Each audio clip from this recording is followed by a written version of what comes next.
Hello, welcome to X's and Omar's. We're waiting a little bit for Matt Lincoln to join us. The show is supposed to launch at 1 o'clock. Matt's got other jobs and other responsibilities, but we will be launching the show shortly. We got a lot of exciting things to talk about, discuss. Matt Moore's, the birth of Matt Moore, the Matt Moore era, as I call it. No, Matt's been around since 2011. I'm a big fan of Matt Moore, so we'll see whether or not Matt is able to take this offense to new heights. We'll discuss that on the show.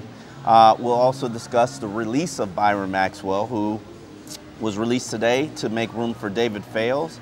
That's an interesting decision that has a ton of ramifications, including financial ramifications.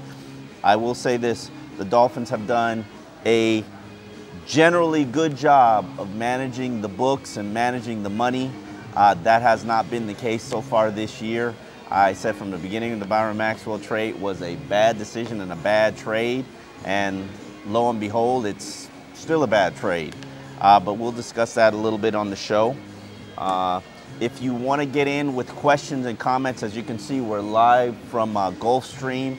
If you want to get in with questions and comments for the overtime portion of the show, I would encourage you to tweet them to me or ask them in the comment section of the page that you're looking at it now from the sunsentinel.com. Put it in the comment section. I'll show you. Look, comment section. Put it in the comment section and we'll address it. Find it there, or you can tweet us on Twitter. Just tweet me, or just put out a general tweet with a question using the hashtag X and Omar, and we will put it. We'll find it after the show. What we do is we go through Twitter and we look up who asked us questions using the hashtag X's and Omar, or going directly to my page, and we find them from there. So show will be launching shortly. Stay tuned. Oh, there's the man, Matt Lincoln, in the house. All right. How are we doing? Good. Good. What's this restaurant called again? Yard House. Yeah. 2 words. A little higher. Just a little higher, yeah. Just want to get it really close to that mouth so that we can... Whose mouth? My mouth? Let me take my general gulp of water. That's one thing you never educated me on, how thirsty you get after you talk for like 40 minutes. So much. It's so thirsty. So what we're going to do... Yeah, what do you want, Maxwell? Maxwell? Makeup on television. Sure. Maxwell, at the beginning of the second...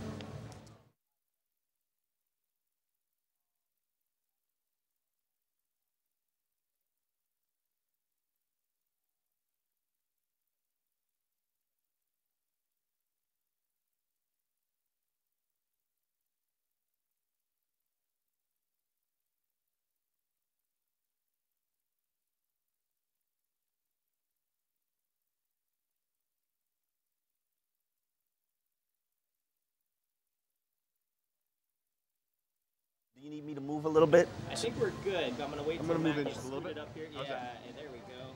How do you want the Maxwell question phrased? Just present the news.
Welcome to Ravens Week here on X's and Omar, presented by Gulfstream Park. He's Omar Kelly. I'm Matt Lincoln. We are live out here at Gulfstream Park in beautiful Hallandale Beach. We are once again sheltering ourselves from what possible storms could be blowing through Broward County as we are situated here at the Yard House. We don't get rain that often in South Florida. Like, this is the time of year where I enjoy South Florida the most because it's not humid. Sure.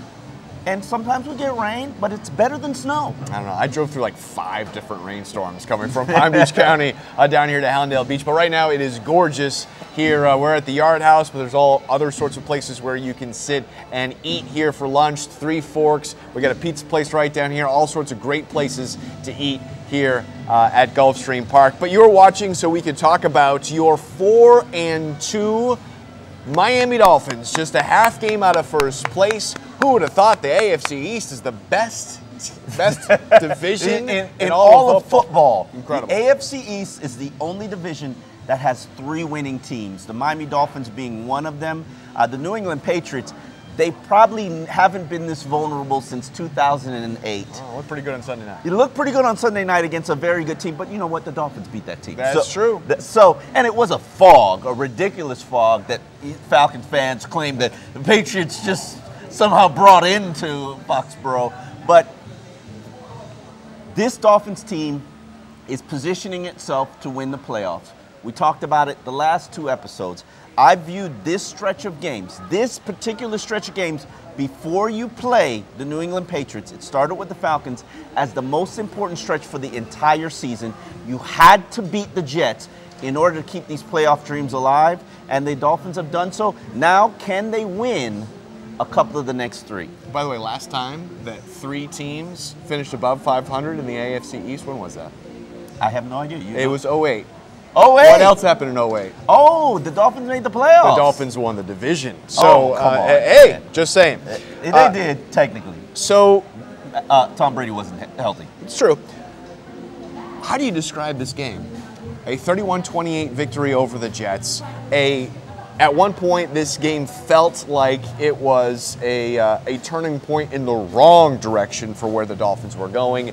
And the Cardiac Kids, the team that's found a way to win 12 straight one-score games, find a way to do it again. I think the only thing that you can really quantify this game with is when you put this season, what you've seen so far with the Dolphins winning 3 fourth-quarter games, San Diego, Falcons, and now against the Jets. Put it with last season, where all you saw was a team that I believe they won 7 fourth-quarter games. That's 10 fourth-quarter games. Adam Gase has got a very impressive record after the team's 1-4 start. We clearly know, unequivocal, cannot doubt it, the man can coach. Yes. His staff can coach. They believe. They're resilient. Now the question is, can they get good? And as impressed as you should be about a 4-2 start, because it's impressive. Let's not pretend like you're playing good football. No, I mean, that's certainly not the case. Interesting that you said him the man can coach. Kenny Stills, post-game. That's all he likes to call Adam Gase. The man? The man. The man says we can do this. The man says we can do that. Just likes to call him I didn't know the that. man. Yeah, hey, he is the man. All right, so what stands out to you as good and bad from the Jets win? The good element is the offense finally came alive. 31 points, that might be a season high. No, it is a season high, but it might stand as a season high for the entire season. And 4 touchdowns from this Dolphins team, all passing. For the record, the Dolphins are the only team in the NFL that does not have a rushing touchdown so far this season, which is weird, but they're converting, I believe it was 73% of red zone opportunities into touchdowns. So let's not complain about what they're doing or how they're calling plays in the red zone, because it's working. But the troubling element is, obviously, the Dolphins lost their starting quarterback. We get to see Matt Moore. Matt Moore rallies the team. That's great and impressive, but let's not pretend like he still didn't have pocket issues or that the Dolphins couldn't run the ball against the Jets for the second straight time. The Dolphins are the only team in the NFL that the Jets have played that wasn't able to produce more than 100 rushing yards, which is troubling. And Adam Gase wants to make all kinds of excuses about why it's happened or how it's happened or make excuses for the offensive line, which for the record has 4 of their 5 starters playing with an injury on Thursday, but it's been bad. Yeah, and this was obviously the best offensive game from the Dolphins, but it was the best offensive game from the Dolphins before Matt Moore came into the game. Yes. Easily the best game for the receiving options that the Dolphins had. Julius Thomas making plays, Jarvis Landry making plays, Kenny Stills making plays. Anthony Fasano. Jay Cutler had a career high in terms of his passer rating for that game. It was an impressive performance, and I think, as we said from the beginning of the season, this offense should not be this bad. Right. We've identified why they are this bad. There were 2 major issues, well, 3. 3 major issues, 2 of which is kind of being addressed. 1, the offensive line has been a disaster, cannot protect. There were situations in that Jets game where there were 4 defenders rushing the quarterback, 5 offensive linemen, sometimes 6 protections coming from the tight end or the running back. So 5 could not block 4. That's bad. It's not good. 5 should be able to block 4. It does not happen on a consistent basis with the Dolphins. The problem that I consistently have, and it drives me insane, you don't have any options. Right. You don't have the any. depth is not there. You don't have any options to play anybody else outside of Jesse Davis, who finished the game at left tackle. You've got both of your tackles are injured. Jesse and your left guard, where Jesse Davis was rotating in at left guard, and Anthony Steen, he's got a foot injury. Right. He was already not good before the foot injury. So Jesse Davis might be needed to play 3 positions. What do you do? Jake Brendel. Who allowed a sack? You said 3 options. What are the other 2 issues with the offense? Tight end play was a travesty with Julius Thomas. It's gotten better now that Julius Thomas is a role player and Anthony Fasano is the starter. And even Marquise Gray is playing a little bit more. Also, the other option was you weren't getting much from a passing standpoint from the backs. You start to see improvement last week with Jay Ajayi, who did a much better job catching passes, being productive in the screen game, and Damian Williams has taken over that 3rd down back role, so it's a step in the right direction. And Kenyon Drake is persona non grata on that offense. How is this offense different than with Matt Moore as a quarterback than with Jay Cutler as a quarterback? Big plays are going to stay alive. Jay Cutler, even though in his career he is a big play throwing type of quarterback, it wasn't happening because the protection was there. And I believe, I wasn't ready to say this after game 2 or game 3 or game 4, but I believe he had become gun shy because of this offensive line. At least skittish. At least 50% of his passes are thrown off his back foot. Yeah. I mean, he's immediately expecting to have to scramble and make things happen or evade pressure. So that was impacting his play and impacting Adam Gaze's play calling. Just a sample size. If I would say, guess that 30% of the Dolphins' offense is based on the play action passing game. So the play action has to work. The run game has to work for the play action to work. Of course. So when the run game doesn't work, okay, we're throwing out 30% of the offense already. Now, your 5 and 7 step drop plays, I would guesstimate that they're 20% of the passing game, 20% of the offense. Now, if you can't protect for 5 and 7 step drops, okay, now we're throwing out another 20% of the offense. Right. So Adam Gase was left with Jay Cutler, in my guesstimation, calling 50% of what was in his offensive playbook. He admitted that he had to simplify things, and it's completely frustrated him to the point where they can't do hurry up. They got to throw out half of the playbook.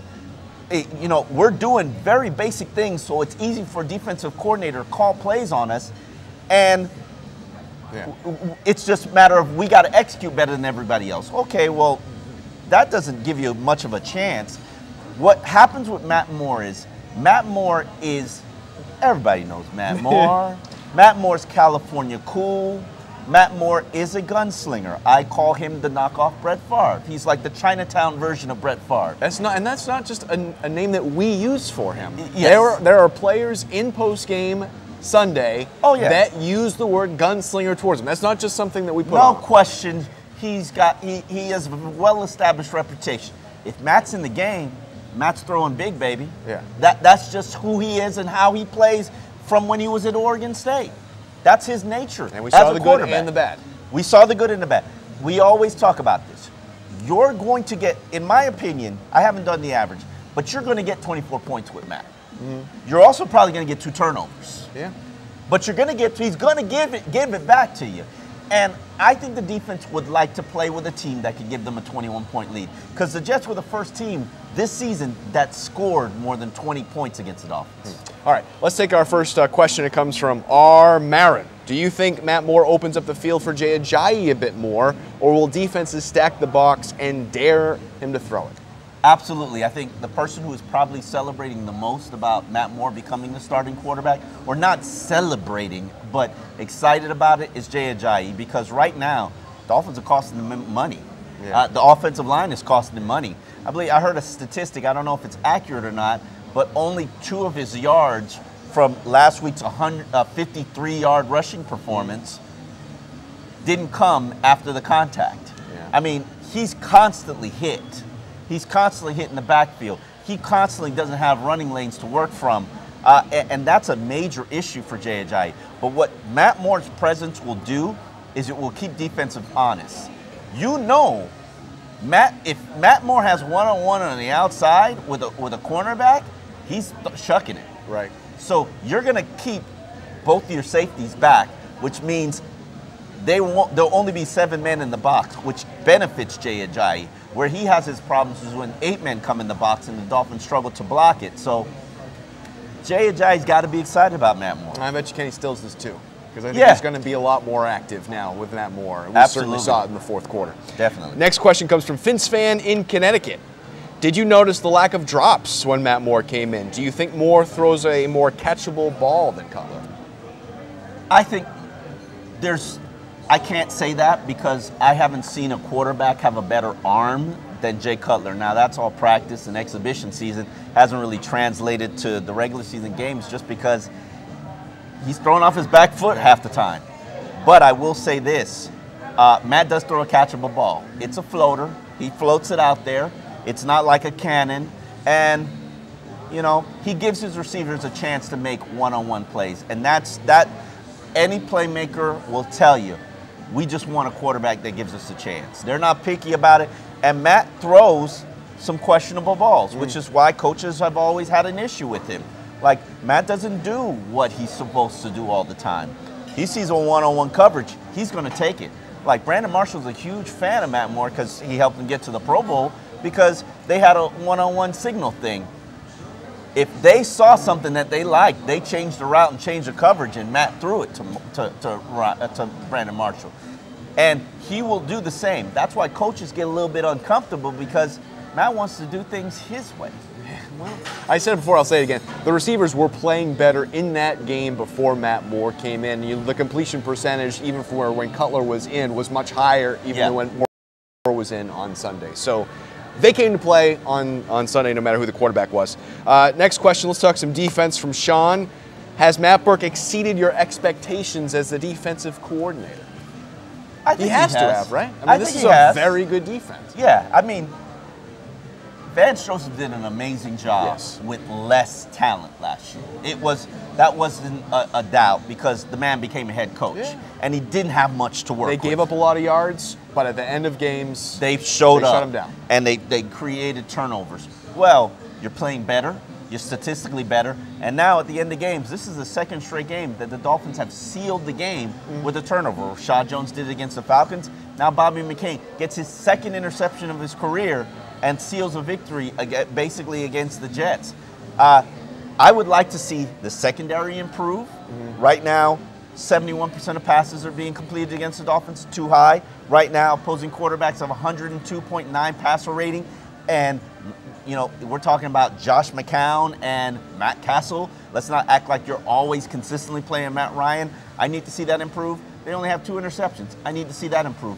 When we do see those improvements, then I'm ready to say that this defense is elite. All right, well, let's talk about the big news since Sunday, and it does involve the secondary. You are watching X's and Omar, presented by Gulfstream Park. We are live here in Hallandale Beach at Gulfstream Park. You can join us here usually every Wednesday at 1 o'clock, but because of the Thursday game, we are here at Tuesday at 1 o'clock. And the big news is that Byron Maxwell is no more. He has... Did he die? No. You know, I think he's still alive. But in terms of Dolphins fans, he might as well be dead because he is no longer a member of the Miami Dolphins. He might not as well be dead because he's still eating up a lot of money this season.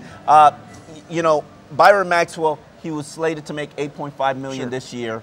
$5 million of that was guaranteed to him because of the restructured contract, which was a better deal because he was really slated to make $10 million until the Dolphins brought the number down a little bit. And because he's a vested veteran, what people have to understand is since he was on the roster the first week of the season, his entire $8.5 million salary is guaranteed. So far the Dolphins have only paid him $3.2 million. Unless another team signs him, you'll be paying him another $5.3 million to stay home. Is it worth it? To me, it's not, but there are a couple of factors that you need to consider. One, Byron Maxwell probably didn't want to be here anymore. No, I would say that's safe. He was becoming a malcontent. He had probably checked out. And I don't want to speak for Byron, but, you know, probably He wasn't being active. He was probably just, the team had given him the middle finger. Yeah. So he was probably giving the team the middle finger as well. It is what it is. This is not a secret to anybody. If you didn't know that the Dolphins were going to eventually move to Cordrea Tankersley at some point this season, you're a moron. Yeah. Because Byron Maxwell was on the books for $10 million next season. Unless he played like a Pro Bowler, unless he looked like the best cornerback in the NFL, he was not going to be here. Byron Maxwell knew he was not going to be here. He knew that the change was coming. He knew that he was responsible for grooming Cordrea Tankersley to be his replacement. It just happened a lot sooner than he had expected it. But it's worth just not even having him around, to having a warm body in case. I mean, Tankersley can go down. I agree with that. Xavier can go down. I don't agree with their decision to release him as opposed to, let's say, Jordan Lucas, who you could have easily demoted and put back on your practice squad, no harm, no foul. However, I can understand the Dolphins' mindset of saying, well, a couple teams are desperate for a cornerback. If they sign Byron Maxwell, we won't be on the hook for all $5.3 million. Come on down, somebody. But to me, it's unhealthy to do a couple of things. One, you can't get in a habit of releasing players when they want to go. Right. That happens a lot, and it's unhealthy. But then again, having a player who doesn't want to be around, it can become cancerous. So I get it. However, let's suppose Xavier Howard, let's knock on some wood, or Cordrea Tankersley suffers a season-ending injury. You're left with Altron Werner as your starting cornerback this season. Does that make you feel comfortable? It makes me queasy. It makes you queasy, Makes me to quote Joe queasy. Philbin. So I'm not absolutely certain. I'm 1,000% on board with this decision. Right. I get it. They needed a roster spot for David Fales, who is your backup cornerback. But Jordan Lucas, Byron Maxwell. Jordan Lucas, Byron Maxwell. I would have went with Jordan Lucas, especially since I'm still on the hook for $5.3 million to Byron Maxwell. Let's talk, and let's not waste too much time on it because it probably doesn't deserve it. But do you really understand why Brandon Doughty's on the practice squad if David Fales has always been the guy just sitting around waiting to be called up if an injury happens? So Fales can't go on the practice squad. Correct. Right? So we're going to assume the Dolphins told him, hey, if something happens, we're going to call you. And justifiably so, because David Fales played well in the exhibition season. He had, I believe, over 100 quarterback rating. Brandon Doughty did not. Right. Should the Dolphins do better than Brandon Doughty on their practice squad? Absolutely. I've said that. If you don't have a player on your practice squad where in a pinch you feel confident you can call him up and he can be a reliable contributor, why is he there? In my opinion, I said this last week on Twitter, Dolphins should have put in a claim for Brad Kaya, the University of Miami quarterback, who was released by the Panthers. Yes, the Lions claimed them, and probably the Lions are ahead of the Dolphins in the claim waiver wire. However, there's no harm in taking a look at Brad Kaya for a couple weeks, seeing if you like him, seeing if you don't. And then if you don't like him, try to put him on your practice squad. Brandon Doughty, if you do not feel confident with him as a starter, why is he here? Why is he here? Not as a starter. Confident with him on your 53, why is he here? All right. Let's break down some of these injuries, because it's not, injury report is very long going in this short week. It's quite extensive, as it usually is when you play physical teams like the Jets. Do you expect Laramie Tunsil to play, and what are the options? I do expect Laramie Tunsil to play. If he doesn't play, you do have two options. You got Jesse Davis, who is basically the backup at every position except for center. And Jesse Davis was adequate as your left tackle last week. He did give up a sack at right tackle, but he was decent at left tackle. And I like Jesse Davis. I've said it before on this show. I wish he was starting at left guard.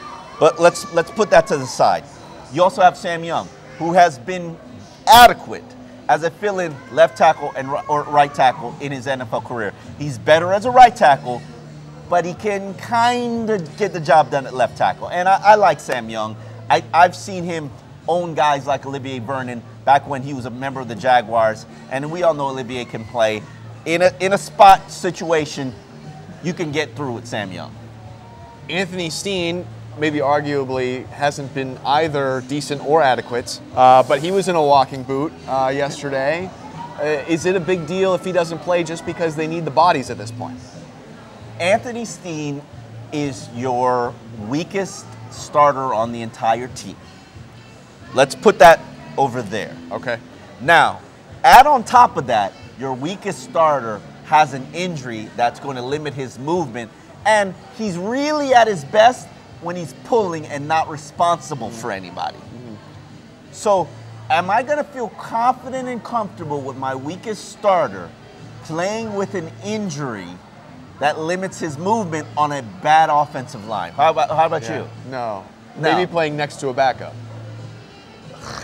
I didn't even think about that.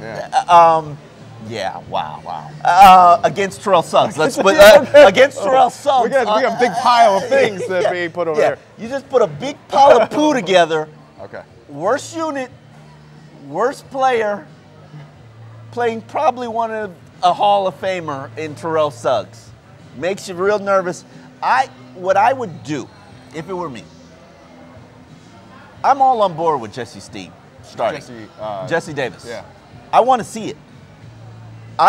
In this case, I would go with Jesse Davis as my starter at left guard and Sam Young as my top backup at both spots. If something happens to the tackles and Jesse Davis has to move outside, then I'd even try Isaac Asiata. Ooh. Has he been active yet? No, he has not been active yet. My thing is, it's got to get better than Anthony Steen. And no disrespect to Anthony Steen, because he's done an adequate job. He's a starter for a team that's 4-2. But can we not pretend? Can we please, Adam Gase, stop pretending that you don't have the worst offensive line in the NFL? Please. Just got to execute. Just got to execute more. Just execute. Just got to dummy down our playbook. Just got to throw out half my playbook just to make it work. It's bad. It's bad, and it's holding back the offense. Let's take our question from David Skellington. Why won't the Dolphins work out Brandon Albert and get some help for this offensive line? It's personal at this point between Brandon, who I've spoken to, right, and the Dolphins. And to quote Brandon, they don't see my value. Okay. They don't see my value. They don't show me respect. And truth be told, nobody has seen his value so far because they're not willing to give him the contract he demands. Seattle Seahawks offered him a contract. He was like, nope, you could do better. And it's probably true. They could do better. Brandon wants to play for a contender. The Philadelphia Eagles just lost a starting tackle. Who knows? They'll call Brandon. He's been in shape. He's kept himself in shape. He works out quite hard. His body has quite rested. Yeah, well, I was going to say, bringing him in for the last 8 games. Yeah. The question is, Brandon says that he can walk into a team right now, practice for 1 week, and go out there and play. He's done it before. We'll see. At some point, we'll see who's right and who's wrong. All right. Next question from Big Mo. Any NFL trades you think could help bolster this team with the trade deadline coming up? Next weekend is the trade situation in terms of next week, Halloween. Next week, Tuesday. This week Tuesday. Yeah. Next week Tuesday. Next week Tuesday. Next week Tuesday is the trade deadline for the NFL. I do believe they have to address the offensive line. You have to. You have to. Let's just say, I'll put this out there. Your hope this entire season is that Ted Larson is going to come back, be fit and healthy after not being able to work out. Even though he can practice now, he hasn't been practicing. Your hope is that week 9 against the Carolina Panthers, Anthony Steen, you're just going to open him up like a Christmas present, stick him in your offensive line, and he's going to fix all your issues. What suppose that doesn't happen? You have to do something. Well, one of the problems is they've been sending all these draft picks to get guys like Stephon Anthony and all that stuff, and there's no real depth anywhere to trade actual guys for guys. So you'd have to take somebody's bad contract, just like I'm sure the Dolphins probably tried to trade Brandon Albert. I mean, not Brandon Albert, Byron Maxwell. Yeah, sure. Like anybody's going to take $8.5 million for an average cornerback. I'm sure they've tried, but there are other teams that want to get rid of bad contracts. So who knows? But this Dolphins team has done so poorly this season, and it's the first time ever managing their money, managing their cap. They usually have a stockade of cap space. It's all gone. Like, I'm okay with playing with what you got. Okay. Next question's from Howard. Do you think Ted Larson, teammate TJ McDonald, will have a big impact when they rejoin the team? That's the only position that's in a debate about worst starter on the team, right? Other than left guard, yeah. Is that Nate Allen's just position? There. Okay. And hey, I've covered some cornerbacks like Jabril Wilson who aren't just there. Yeah. They're liabilities. Okay. So I'm not going to sit here and say that Nate Allen is a liability because he hasn't been. The team is 4-2. That you haven't seen them get destroyed by big plays. So I'm not complaining about Nate Allen. But the hope is that TJ McDonald will come in and be a solidifying force. My only concern about TJ McDonald's addition is one thing. Him and Rashad Jones are the exact same player. Okay. They are the exact same player. Rashad has been bad as the free safety in his tenure as the Dolphins. If he's got to go play center field and be the last line of defense and not rely on his instincts, he's bad. Yeah. Rashad is good in the box, elite in the box, elite playing off his instincts, elite playing freelancing style where he has no responsibility.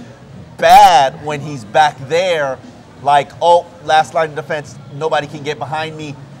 Last week, I haven't talked to the defensive players, but somebody responsible for the Cordrea Tankley touchdown. Either Rashad, who jumped the route like he always does, or Cordrea Tankersley, who's supposed to have safety help. I'm not going to throw anybody under the bus, but I believe the rookie was doing his job. Right. And generally, when a player's looking like, hey, what happened? Yeah, we've been in that situation where Rashad's sitting there like, hey, what happened? Right. Well, in this instance, the guy who gambles and loses doesn't go, hey, what happened? Yeah. If you haven't figured out Rashad Jones gambles to make plays, like you're not a very good Dolphin fan. That's his game. It produces turnovers, which you want, but it also produces big plays. Well, the good thing is he's Philip Ivey. He wins a lot. Yeah, he does win a lot. He does. He's a gambler. Busts. But sometimes he busts. So to me, who's going to play that last line of defense? I don't think it's that hard to be back there 30 yards downfield and say, okay, nobody gets behind me. Yeah. But that's going to be TJ McDonald's role. Is he not good? Going to be Rashad's Is he role. good? Yeah, exactly. And then Ted Larson, I talked to him this week. Dolphins got all in their feelings because I was talking to him because he doesn't even know the technicalities of when he can practice, when, like, all he kept saying is Mike Tannenbaum, Mike Tannenbaum, Mike Tannenbaum. And Dolphins were like, don't talk to him, don't talk to him. But he should know there's a 3-week window when a player on injured reserve can practice and be tested out. And after that 3 weeks, he either needs to stay on IR or be activated. The Dolphins have delayed the start of that 3-week window. It's been delayed 1 week, so now that window, if he practices today, which I doubt he will, starts. If he doesn't practice today, it'll be delayed another week, and he will practice the Oakland week before he can get to Carolina. So I think that that's what they're doing. but if he was healthy, you'd want him practicing, wouldn't you? I would think so. I would think so. A bicep injury. They need the help. A bicep injury, last I checked, doesn't heal in 3 months, but we'll see. All right. So this is X and Omar presented by Gulfstream Park. It is time to talk about, the Ravens are not a rival for the Dolphins, but they've been playing them a lot lately, and the Dolphins don't play particularly well against the Baltimore Ravens. That being said, I called them Debo. You remember the character from Friday? Yeah, Debo, yeah. Yeah, Debo. Because Ravens are coming in, and they're Terrell Suggs' team, and they're physical, and they're built like the Jets. They're going to physically beat you up.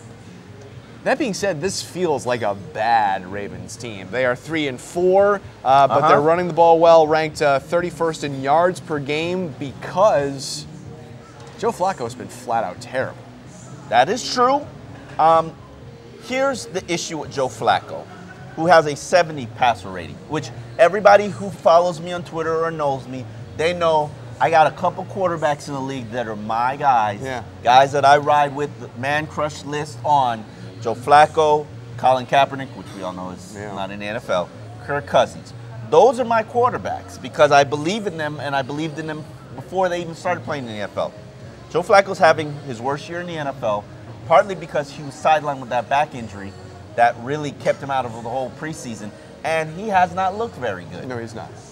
When you know Joe Flacco in his game, there are 2 elements of Joe Flacco's game. He's got the deep ball, and he's got the check down. Right. Check down to the backs. Right now, the Allen running back. Buck Allen, yeah. Buck Allen, 31 receptions. He leads the team with 31 receptions. Now, he's averaging 4.6 yards on those receptions, but Joe Flacco's either going big with the big play to Mike Wallace and Jeremy Maclin and Brashard Perryman, or he's checking it down. I don't think things get better against the Dolphins, despite Miami's struggles covering wide receivers. From this standpoint, Mike Wallace and Brashard Perryman are both in the concussion protocol. And Macklin's been injured, hasn't played the past couple of weeks. So Joe Flacco basically has nothing to work with. And if Mike Wallace doesn't pull a Mike Pouncey and miraculously come back from IR in like 2 days. In 2 days, which is impossible to do. Right. Knowing the NFL, Mike Wallace has to practice today, and he has to be cleared. Hard to do. I don't know if you saw the hit that he took, but and I know he wanted to play, but he laid there like a dead fish on the turf. So, and the NFL's getting very sensitive about rushing players back on the field. It's out of their hands. It's an independent neurologist who has to examine these guys. I wanted to ask about the short week here, because we've been talking about the injuries and all. Do you feel like coaches are more apt to keep some of these guys totally out of the game because they are on a short week? You're only practicing one day. Right. The Dolphins will practice on Tuesday, walk through on Wednesday, and then travel and go play the game. This is a game that everybody just makes the sacrifice of, we have to play this game. The Dolphins are fortunately using this as their bye week. After they play on Thursday, the Dolphins players will not report back to the facility until Wednesday. This will be their bye week, so it'll allow their bodies to rest. Those injured players, they need the additional time. Right. The Andre Branches of the world, he needs the additional time. I think Laramie Tunsil will play because Laramie Tunsil has to prove that he can be the cornerstone player of the left tackle position. That's a conversation that Brandon Albert had with him, and that means you have to play with injuries. Brandon Albert played with one hand last year for half the season. If you're a left tackle, you got to be there. So I think that Laramie Tunsil will play, but some of these other guys. Devontae Parker? If he practices today, I think he has a shot to play. Devontae hates this soft reputation he has and is trying to do whatever he can to shed it. But I think the smart thing would be to hold him out Thursday night. Matt Moore's going to do what Matt Moore does, so he doesn't need Devontae Parker. You could put Matt Moore has chemistry with Leonte Carew and Jakeem Grant because those are his receivers. Right. They're in practice, right? In practice. So let it ride. Just let Matt Moore ride, baby. Yeah. And have Devontae Parker come back 100%. Have Devontae Parker come back resting, not rushing back. If Devontae Parker rushes back and suffers a setback, that's another month. Right. Can you really afford to play another month without Devontae Parker? Why not sacrifice him for this game to get through it? Especially against a physical team, which brings us to our next question from Solomon. Can the Dolphins play as physical as the Ravens? My answer to that question is no. And the only reason that I will say no, and the defensive players, when they see that, they will find it as a slap to the face insult. The only reason that I say no is because the Jets, which are less physical than the Baltimore Ravens, push you around for a second straight time. Terrell Suggs, and the Ravens just got back Brandon Williams. And I watched him against, who did they play? They were playing Minnesota.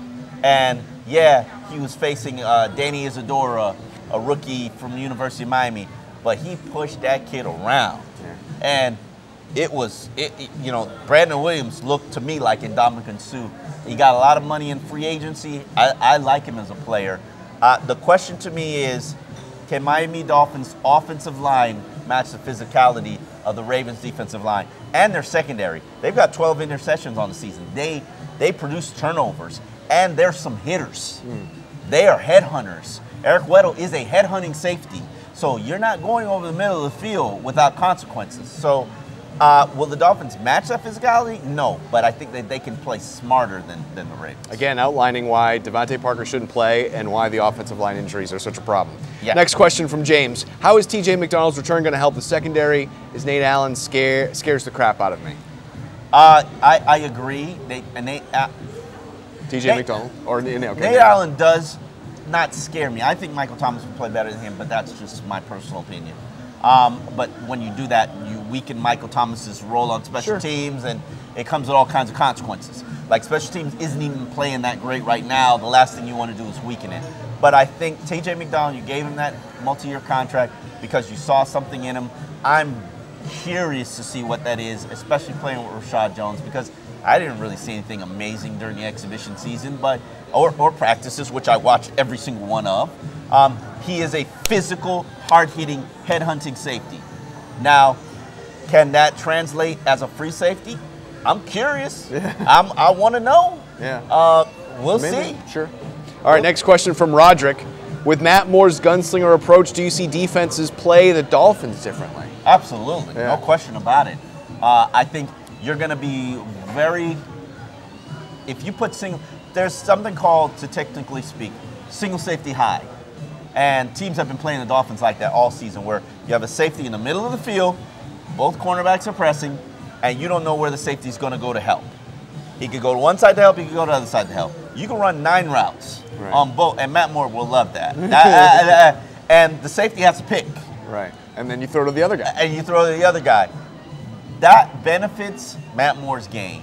So teams are going to say, hey, we got to slow down on this single safety high look, because this guy back here, Matt Moore, he's not afraid to chuck it. Right. And Matt Moore's lived off big plays his entire career. You know, when you started in 2011, I said this, and he led the team to a 6-6 record. Matt Moore was either going to give you a blowout or a close fourth quarter loss. Now, we've seen him graduate and evolve into a quarterback that can give you wins, like he gave you last year, leading the Dolphins to the playoffs in the final 4 games of the season. Yes, he put together a stinker against the Steelers, but let's not act like he wasn't sacked 5 times, threw an interception, nearly killed on a blitz. We were there, and there's so many reasons why the Dolphins lost that game. Yes. Matt Moore might not rank in the top 10. I mean, before Matt Moore even touched the ball 3 times, they were down 14-0. Yeah. Like, I mean, they couldn't stop Antonio Brown in the first quarter. Game over. Wrong cleats. Wrong cleats. Sure. It was a factor in that game. The Dolphins, their training, I'll put their business out there. Their training staff, because of the snow and the frozen tundra, they made the players wear bigger cleats than they were used to. Cornerbacks couldn't cut on it. After allowing those first 14 points, cornerbacks were changing. The whole defense was like, screw this. We can't move on the field. And yeah, that's where the elements come to your advantage if you're the Pittsburgh Steelers. Well, it wasn't like you were giving up big plays after that. So let's not throw everybody under the bus. But the problem in that game was Matt Moore, you couldn't protect Matt Moore. He was sacked 5 times. 2 of them he led to fumbles. 1 interception, 3 turnovers, you're going to lose. It is what it is. Okay. And then one more question from Justin. What do the Dolphins need to do to win the game on a short week? they would have had to put together in week 4 of the exhibition season a game plan for the Baltimore Ravens, who I believe they played in the preseason. They right? did, yeah. And worked on it, perfected it, and put it aside for this week because you don't have any practice time. Sure. Like I watched the offense in that final week where the backups were going to play, but then the starters they scrimmaged against one another, and the offense Jay Cutler tore up the defense. I was like, holy crap! Like whatever that was, it should be a game plan. Right. And hopefully Adam Gase. He says that he doesn't go ahead because if he starts to plan for another opponent, it ruins his game plan for the Jets and ruins his play calling, and his mind is not in the right place. And I completely agree to it. But there should be some quality control coach who puts a game plan together and says, here. Right. Yeah, because you only got one day to work on it. Okay, is it going to work? Whatever that game plan is. I am going to predict that the Dolphins are going to win, and after watching the film, I don't even think it's going to be a close contest, and this is going to be so controversial. From this standpoint, if Mike Wallace, Rashard Perriman, and Jeremy Maclin do not play, exactly what does Joe Flacco have to work with? That's true. He's got like 3 running backs, and that's about it. Yeah, 3 running backs, tight end Watson. So I'm going to predict a 21-17 Dolphins victory. I think that Matt Moore can get close. You are predicting a close one. I think that Matt Moore is going to. I don't see this Dolphins team blowing out anybody. Do you? No, I do not. Oh, okay. Not yet. Not yet. Not yet. Oh, yeah. Not yet. You're waiting for that Matt Moore era to light a fire. Yeah, TJ McDonald come back. I'm predicting a Ravens victory, 23. Whoa! I mean, we've just watched the Ravens. Beat them up. Even when the Dolphins have been better than this, like last year, the Ravens have come in and found a way to just own them. Bully them. They just bully them. And this is a short week. It's a funky week. This game's not going to go the way that we think it's going to go. There's going to be broken plays. I mean, that ridiculous Thursday night game last week, it's going to be craziness. I'm predicting a 23-20 Ravens win. A bad defensive game. I think the defense is going to do enough against Joe Flacco and nobody. If they can stop the run, against who's that Miami? Alex Collins, who is averaging 5.9 yards per carry. I don't know how he fell to the 5th round. I love the kid. He was on my man crush list. But if the Dolphins can stop the run, which I think that they've done a good job doing so far this season, they will win. Fair enough. All right. Thank you so much for watching. If you're watching live, if you've got questions for us, we're coming back with X's and Omar Overtime. Thank you so much to Gulfstream Park for being a great host and sponsor. We'll be back here next Wednesday at 1 o'clock to talk about what will be a very interesting Thursday night game in Baltimore. Thanks for watching.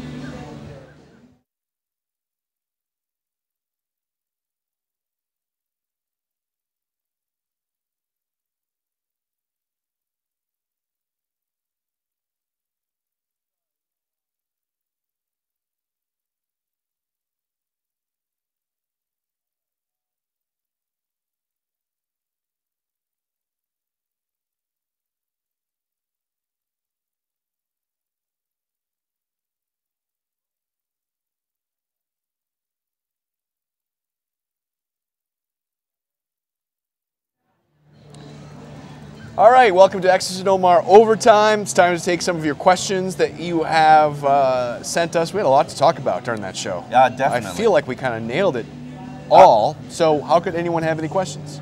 You know what? There are a couple of questions. I saved them on my Twitter feed. Okay. Nick Payne asked, what advantage was there to releasing Maxwell now versus the end of the season? And the only advantage that you could possibly have gotten from that is the hope and prayer that somebody else picks him up, like let's say the Patriots, if Patriots have a desperate need at cornerback. Byron Maxwell isn't great, but he can help them. And you give Byron Maxwell a $2 million contract. That $2 million comes off your books. You owe the man $5.3 million left. And Dolphins is just trying to save a dime at this point. Does the money matter that much? Yeah, you're Steve Ross. I know you're super rich and worth $7 billion, but that's $5.3 million for somebody who doesn't have to come to work. Fair enough.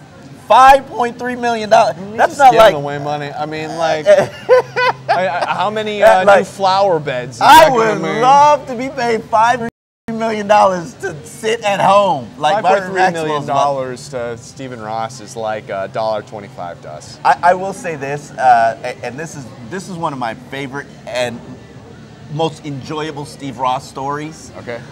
It was the first day of training camp the year Jarvis Landry got drafted. Steve Ross and his realtor, his Ross, I forget what they call it, related group. They bought the W Hotel. It's like an iconic hotel in Fort Lauderdale for like, I forget what the price was, $50-something million. All right. And the Sun Sentinel's like, you have to ask him about this because this is major for the economy and major for South Florida. And, you know, he's coming in to save this hotel and re-energize the strip in Las Olas. I go to Steve Ross and I'm like, Ross, you know, we cool. Me and Steve. I'm like, Steve, what's up, dog? You know? And I was like, yeah. He threw some, yeah. He gave me the hand sign, the hand thing, yeah. Sure. And he says, and he goes, distress sale. He gave me a good price. So he talked about buying a hotel for like $58 million, like he was buying shoes. Like he was buying like something from Costco. Yeah. It's like, oh, can you believe they would give me 12 macaroni and cheese boxes? It was like buy one get one free. And that to me like put the chains in my mind of how seriously rich this man is. Not rich. He's not rich. He's wealthy. Wealthy, right. He's already committed to giving away half of his net worth, which means he's donating $3.4 million to charity, $3.4 billion to charity. So I'm like, that's great. It puts it into perspective. But still, $5.3 million is $5.3 million. Fair enough. If Steve wants to donate $5.3 million, he can certainly donate it to me. Jersqual, every year, we talk about this O-line. I do not understand why they think it's ever going to work. There's no real question there. It's just complaining about the O-line. You know, you've done these shows with me for quite a while. I'm obsessed with trench play. I'm usually more sensitive to it than the average fan. Hasn't been this bad since 2013. And the only reason 2013 was that bad was because you had the bully scandal. Richie Incognito suspended for half the year, Jonathan Martin quit the team, and Mark Colombo was your right tackle. Like, how are you going to win with that? This year, oh my God, it's been tremendously bad. And I feel sorry for Adam Gase, but this is the bed that he made for himself, because I've talked to Adam Gase privately and on the record. Adam Gase is so annoyed when I bring up offensive line questions. You've probably been there. Yeah. I am ultra sensitive about the offensive line. I will admit that. Guilty. But when I bring it up, he rolls his eyes and he's like, oh man. And privately he's always like, why are you always worried about guards or line play? Right. Worried about guys who score touchdowns. Okay, well, I'm worried about guard and line play because they prevent the guys who score touchdowns from getting the ball. There you go. I mean, they can't give Jay Cutler and Matt Moore 3 seconds like we've talked about. Jamari Leak asks, Kirk Cousins to Miami. Sound good, doesn't it? And I will say that sounds ridiculous from this standpoint. Kirk Cousins is going to be the highest paid player in the NFL. What Carr just got, Derek Carr just got, he's going to jump over it because he's probably going to be an unrestricted free agent. And those don't happen very often. You're talking about committing like $150 million to Kirk Cousins. And I can't really argue to you that he's better than Ryan Tannehill. Yeah. I'm good with paying Ryan Tannehill $8.5 million as opposed to paying Kirk Cousins $30 million a year. I just am. I'd agree with that. Justin asks, and I think this is a good question, if Moore continues to win with Cutler out, will Cutler accept a backup role? He gets his money either way. Gets his money either way. He's going to be dealing with broken ribs. Broken ribs, from what I'm told from a medical person inside the league, at the earliest 3 weeks. Okay. If you want to risk his career, he doesn't have that much of a career, go ahead and play him earlier. But at the earliest 3 weeks, and then his movement's going to be restricted, his breathing is going to be restricted. I don't know if that's a good idea. So we're looking at a 3-week time. Moore gets to prove himself as a starting quarterback. And I want to piggyback on Dave Hyde's column where he says don't rally for Matt Moore, cheer for Matt Moore, but let the product, the proof who Matt Moore is. The coaching staff's concern about Matt Moore has always been teams will figure him out after a while, and they will game plan for him, and then he has to evolve. Can he evolve? Well, truth is, Matt Moore's never had the opportunity to evolve. And I'm curious to see what happens moving forward. These 3 games, you got the Baltimore Ravens, you got the Oakland Raiders, and you got the Carolina Panthers. As I've always said, the most important stretch in the season for this Dolphins team. If Matt Moore leads the team to 2 of 3 victories, he should continue to be a starter. Fair enough. I got another one. I got another one. So many Matt Moore questions. What advantages? Oh no, I said that one already. Okay. If Gaze wants to coach Kaepernick, this is from Doug Hofferschwell. Yeah, I see it. Hofschwell. If Gaze wants to coach Kaepernick, would he be a Miami Dolphin? And the answer to that question is yes, from this standpoint. Steve Ross supported the signing of Colin Kaepernick. Gaze was opposed to it. Steve Ross is the owner. Steve Ross has come out and said, if it wins football games, hey, the problem is Adam Gaze does not want to coach Colin Kaepernick. And for a multifaceted of reasons. Kaepernick doesn't run a traditional offense, and it would take him a while, allegedly, to learn this offense. Well, you only got half the season left. Right. Why would you sign a quarterback that's going to learn the offense by the time you're in December? Okay, with that said, Steve Ross is all about what the head coach wants. Adam Gaze chooses his personnel, and Adam Gaze wants to go with David Fales. He knows the offense. He's been with him in Chicago. It's not like he's got to teach him anything. Hey, now can David Fales win an NFL game? Probably not. Probably not. Would they be better with Marquise Gray running some sort of Wildcat? Oh, hell no. Did you see that pass Marquise Gray threw at the Wildcat? Yeah, he was nervous. It was horrible. I think, hold on, let's see if we have one in the chat. What roster moves will be made when Larson and McDonald get back for the Dolphins? Greg asked that question. The only roster move that I think I always keep track of who the bottom 5 guys on the 53-man roster are, and right now it's Jordan Lucas. So that's probably one of the roster spots. I think you could promote Torrey McTyler, demote them, and the safety, Maurice Smith. You could demote them, you could cut them and put them on your practice squad. Nobody's claiming them. Right, okay. So it is what it is. All right. And then we've got a few questions, so I want to give these guys some credit. Wall Street Unicorn. I get Wall Street Unicorn. I guess that's a... And then there's some, where is it? And Adam DeLuca. A couple questions about if one of these guys is out. If Steen is out, or if Tunsil can't play, is the correct play call to move Pouncey to guard and start Brendel at center? Wow. Something I had never thought about. I was intrigued with Jake Brendel after the Falcons game. Lost that intrigue when he played his limited snaps against the Jets, allowed a sack. All right. Jake Brendel, to me, is the weakest of the offensive linemen. I would probably play Isaac Asiata and know what I have from him before I play Jake Brendel. Just me, my personal opinion. The thing about Isaac Asiata, even though he's green, they want to redshirt him, he's a good run blocker. Yeah. Not that great a pass blocker, but he's a good run blocker. I think that could help your offense. Okay. How about from here in attendance? Got any questions for us? I was curious. You said earlier they simplified the offense. If you brought Butler in because he knew the offense and everybody else is the same, what's going to simplify? Okay, the question is, I want to make sure it's on mic. The question is, why did the offense have to be simplified under Jay Cutler when you brought Jay Cutler in because he knew the offense already? It doesn't have to be simplified because of Jay Cutler. It has to be simplified because of the offensive line. Right. Truth. Offensive line is bad. I explained, if you missed the first segment, I explained Adam Gaze, he won't admit it, but he's working with like 50% of the playbook. Right. And it's because of the offensive line issues, and simply because if the run game doesn't work, you got to throw that out too. Then a hurry-up offense, got to throw that out too because they can't execute it properly for the second straight year.